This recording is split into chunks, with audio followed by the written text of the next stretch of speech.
मंडळी, मी सौ श्रेयसी कर्वे. संत तुकाराम महाराजांच्या संदर्भातली माहिती या ऑडिओमध्ये आपण घेत आहोत. त्याचा हा तिसरा भाग. कालच्या भागात आपण म्हटलं की तुकाराम हे देव, ते म्हणतात की मी स्वतःच देव झालो. हे कसं काय घडलं? देव पहावया गेलो आणि देव होऊन ठेलो. तर त्याचं स्पष्टीकरण न देता ते एवढंच म्हणतात की तुका म्हणे धन्य झालो, आज विठ्ठला भेटलो. त्याला भेटलो आणि विठ्ठल रूपच झालो. माझे तुकोबा पण विठ्ठल रूपातच विलीन झालो. तो आणि मी एकच झालो. केवढे अप्रूप, केवढा चमत्कार. असे भक्ताच्या अवस्थेपासून प्रत्यक्ष परमेश्वराच्या उच्च स्थानापर्यंत तुकाराम महाराज पोचले. तुका झाला पांडुरंग ही अवस्था त्यांना प्राप्त झाली. देवाशी आपण एकरूप झालो असं म्हणत त्यांनी अद्वैताचं मर्म जाणलं. त्यामुळेच जनबिजन झाले आम्हा विठ्ठल नामाप्रमाणे. विठ्ठलाशी खऱ्या अर्थाने एकरूपता झाल्याने आता लोकांमध्ये राहूनसुद्धा आम्ही एकांताचा अनुभवच घेऊ शकतो. आम्हाला लोकांचा उपद्रव कसा तो वाटेनासाच झाला आहे. पाहे तिकडे मायबाप विठ्ठल आहे रखुमाई. वनपट्टण एक भाव अवघा ठाव सरता झाला. आठव नाही सुखदुःखा नाचे तुका कौतुके. असं तुकाराम महाराज एका अभंगामध्ये म्हणत आहेत. वन आणि शहर यात आमच्या दृष्टीने आता काहीच फरक उरलेला नाही आहे. सर्वत्र देव असल्यामुळे आम्हाला सर्व ठिकाणंही सारखीच वाटतात. या अद्वैतानंदाचं वर्णन त्यांनी आनंदाचे डोही आनंद तरंग, आनंदाची अंग आनंदाचे. काय सांगू झाले काहीची या बाही, पुढे चाली नाही आवडीने. अशा शब्दात त्यांनी केलेलं आहे. मनुष्यत्वाकडून संतत्वाकडे आणि संतत्वाकडून देवत्वाकडे असा हा तुकाराम महाराजांचा आध्यात्मिक प्रवास आहे. परंतु ज्याच्यावर विसंबून परमार्थाची वाट सुरक्षितपणे चोखाळता येईल असा कोणी वाटाड्या तुकारामांना काही भेटला नाही. संतांची उत्तरे पाठ करता करता ते आपल्याच मनाशी संवाद करीत असत. अशाच अवस्थेत एक अद्भुत अंतःप्रेरणाचा क्षण आला आणि त्यांच्या मुखातून अभावितपणे अभंगवाणी बाहेर पडू लागली. या अंतःप्रेरणेच्या क्षणाचं वर्णन त्यांनी असं केलं आहे की नामदेवे केले स्वप्ना माझी जागे, सवे पांडुरंगे येऊन या. सांगितले काम करावे कवित्व, वाऊगे निमित्त बोलू नको.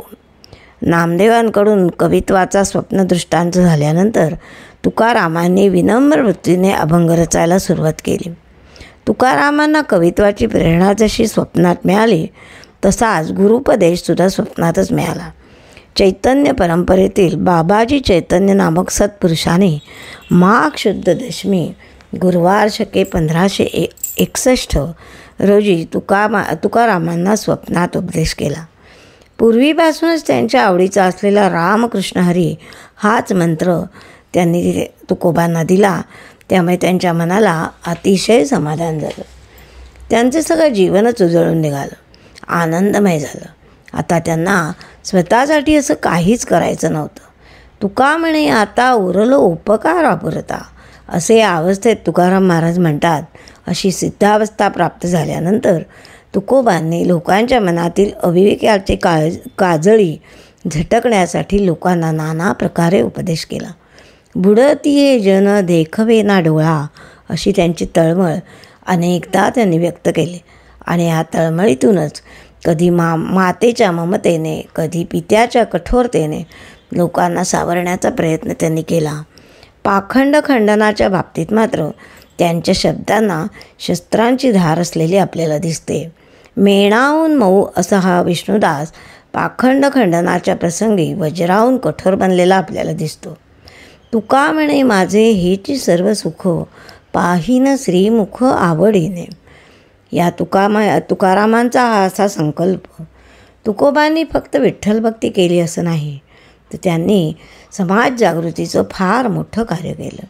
त्यांना संत परंपरेमध्ये महत्त्वाचं जरी स्थान असलं तरी विठ्ठलभक्तीच्या माध्यमातून त्यांनी समाज जागृतीचं केलेलं कार्यही तेवढंच महत्त्वाचं आहे. तुकारामांची अभंगवाणी ही गेल्या 300 वर्षांच्या काळामध्ये महाराष्ट्र वाणीचा एक अविभाज्य घटक बनलेली आहे. तुकारामांबद्दल मराठी मनाला दूरत्वाची, परकेपणाची भावना स्पर्श करीत नाही. तुकाराम हे आपल्यापैकीच एक आहेत. ते पुष्कळदा आपलेच विचार, विकार बोलून दाखवतात. आपल्यासारखेच मधूनच चिडतात, संतापतात, पण पुन्हा प्रसन्न होतात. ते आपल्याला अगदीच त्यामुळे जवळचे वाटतात. त्यांच्या अभंगातील कितीतरी चरण, अर्धचरण, शब्दप्रयोग हे कल्पना या भाषाप्रयोग मराठी माणसांच्या हर घडीच्या बोलीभाषेमध्ये अवतरलेले आहेत. मोजक्या शब्दामध्ये खूपसा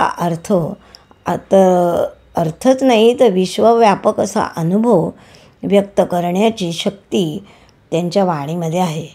कशी ते पाहूया उद्याच्या भागात.